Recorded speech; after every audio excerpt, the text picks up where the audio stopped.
مکتبایی که شرایطشون خیلی وزنین است، هم از نقطه نظر گرمی خونگی و هم از نقطه دانش و هم از نقطه مبلغ و هم از نقطه نبودن آدمای صاحب کسب، تو چند از همین برنامه برای همه مکتبا ضرور است و بسیار تشکیلات خارجی را تکلیف کردند که این برنامه باید در مکتبا نباشد، این باید به طور خصوصی باشد. در هر قشلاق، در هر مرکز جماعت یک تا مثل که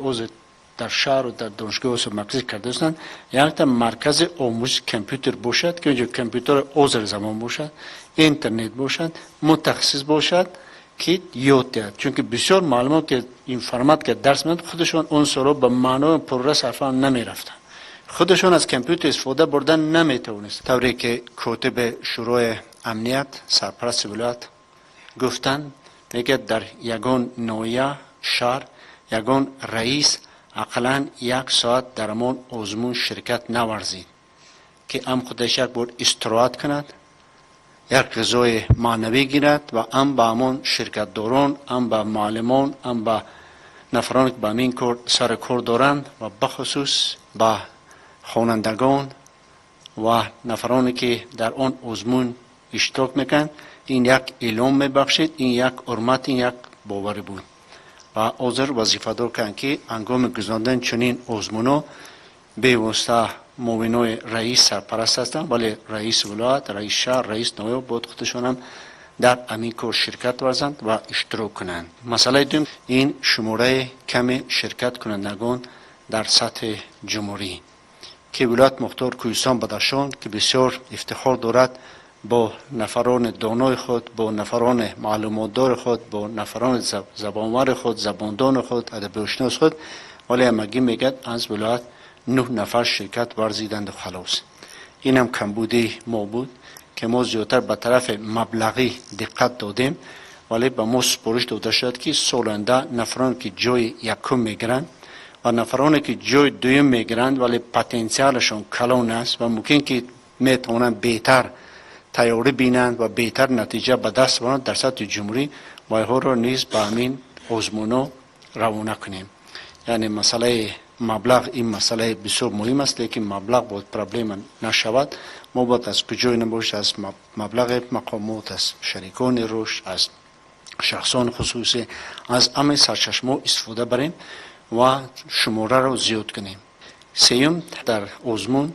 طالب علمان خوانندگان مکتب شرکت ورزند در سطح جمهوری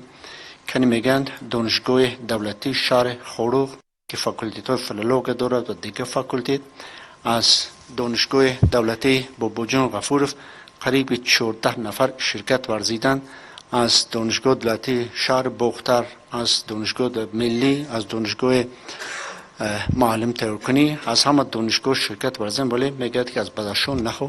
یگان دانشجو یا معلم پیدا نشد که در همین آزمون شرکت ورزند و اگر همین خیلی اول باشد